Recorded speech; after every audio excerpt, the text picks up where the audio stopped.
We were continuing to speak about where Hamas came from and ultimately why it chose to do what it did when it did in October of this year.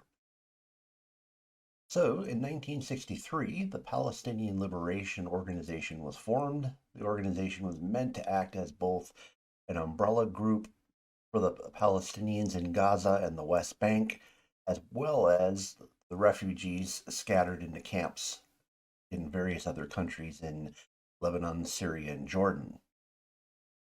PLO would form a shadow government meant to act as the official government for the day that they would reclaim Palestine. At the inception of the organization, their stated purpose was there was no place for a Jewish homeland within the confines of Palestine. The PLO was dominated by the Fatah faction. The Fatah faction was primarily made up of Jordanian and West Bank Palestinians. The PLO was generally in favor of governing in a secular manner.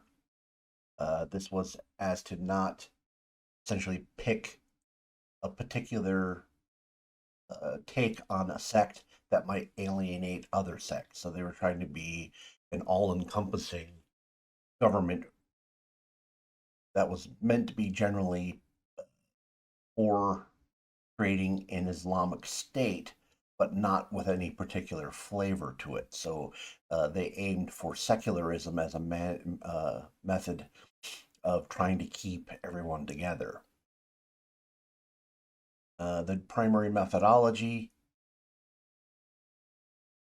they were using in order to fulfill their goals was to use guerrilla tactics against Israel, hopefully weakening it for future massed attacks by the Arab states surrounding Israel. The 1967 war once again saw Israel against its Arab neighbors. The Six-Day War was a devastating loss to the Arabs. Israel ended the war occupying the Gaza Strip, the West Bank, and the Golan Heights. Hundreds of thousands of Arabs would flee these new occupied territories, exacerbating the Palestinian refugee problem even further. Gaza and the West Bank were both home to refugee camps that had been established in 1948. These refugee camps now came under Israeli authority. In the aftermath of this 1967 war, the PLO and Fatah would become the dominant factors in the West Bank and the West Bank refugee camps. Due to their proximity of Gaza to Egypt, the Muslim Brotherhood became the most dominant group in that area. At this time, the Muslim Brotherhood concentrated on education and the social support systems for the population. Two major issues at play here are the right of return and settlements.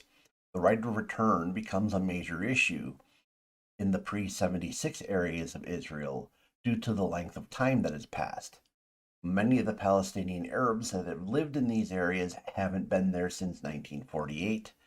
That means many of the original claimants are dead.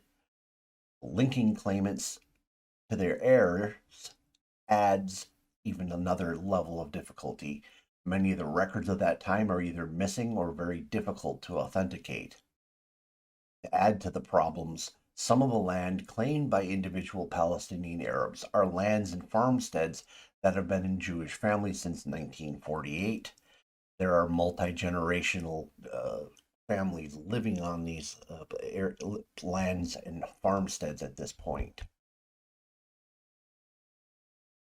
Typically, when talking of settlements, we're referring to Israelis moving into land taken by the Israeli military since the 1967 war.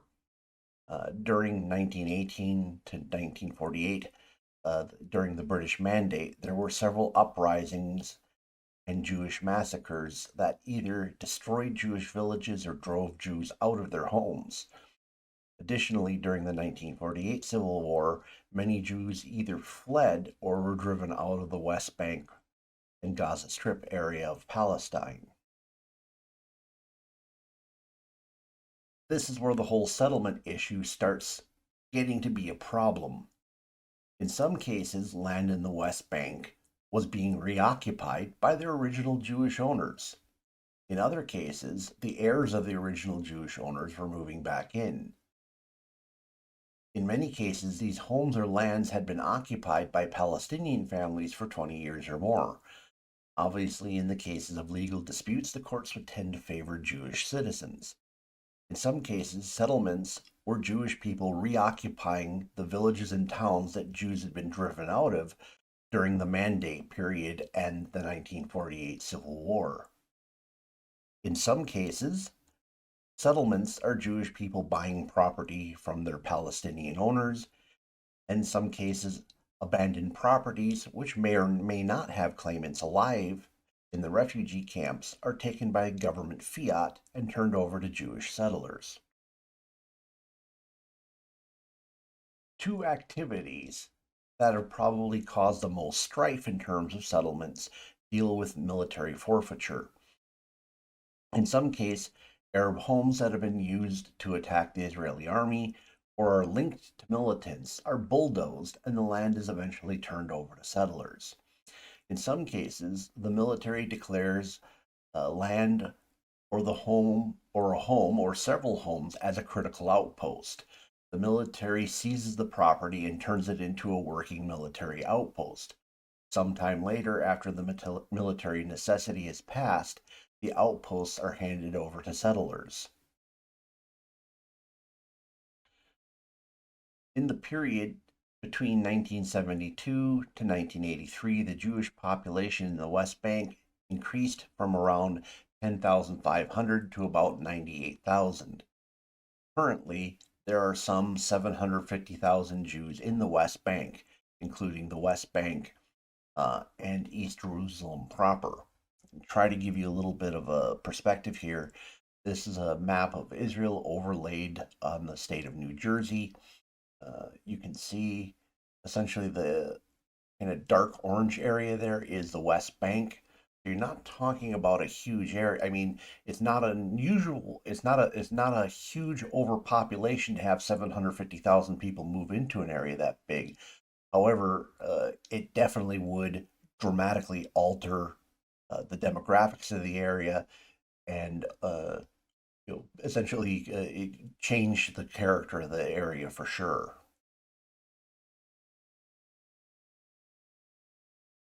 The combination of factors that would lead to creating stress in the Palestinian population. First, the Palestinian population was increasing at a far greater rate than replacement. The land they had available to them was, at the very least, fixed in place. It wasn't going to grow. And in the view of Israeli settlements, actually made the available land to them appear to be shrinking. Most of the likely livelihoods of Palestinians were dependent on Israel. Many Palestinians worked day labor jobs on visa in Israel. There seems to be no resolution of the refugee camp in sight. Uh, Israel tends to crack down on terrorism and militancy in a disproportionate manner, frequently causing collateral damage and helping spread militancy. The settlements seem to be a relentless creeping takeover of lands the Palestinians were beginning to believe they're never going to have as theirs again. Improving political ties improving political ties between Israel and Jordan and Israel and Egypt have left the Palestinians with a greater sense of hopelessness. All these factors would come together to create the equivalent of a boiling point. The incident that puts everything over the top was a situation that occurred where an Israeli army tank transporter uh, basically went out of control and plowed into a line of Palestinian cars that were waiting to either get back onto their camp or get back out for a work visa. The Palestinians believe the ramming was deliberate. Several Palestinians died. That probably wasn't. Be a very weird way to start an incident. However, uh, This brought, with all of the factors I mentioned before, it brought the Palestinians in Gaza to a breaking point. The Muslim Brotherhood, who I mentioned, varies heavily in how it views things. Some cases, all they are is a support organization, for almost like a fraternal organization. Sometimes they're a political party, and sometimes they're advocates for actual direct action against their governments. In this case, the Muslim Brotherhood wanted to remain in their role as community support. Uh, and because many Gazans wanted to respond violently to this, uh, members of the Muslim Brotherhood broke away and formed Hamas. As stated before, uh, both organizations favored the elimination of the Jewish state, and both are in favor of a totally Palestinian Arab Islamicist state. Primary difference was Hamas was dedicated to do this entirely via violence, whereas the Brotherhood favored negotiation.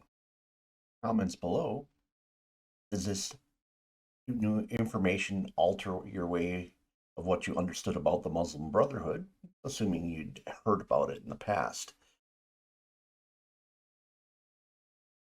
And any thoughts on this one incident kind of being this catalyst? Obviously, there's a lot of underlying things that lead up to it, but strange little events in history, huh? Please smash the like button. If the YouTube algorithm has brought you here and you're not a regular subscriber, please consider subscribing. Take a look at my other titles. I'm sure you'll find a lot of different things that you might like. And if you know someone who might find this interesting, please share it with them. Thank you for spending time with me this evening. Hope to see you again in a future video.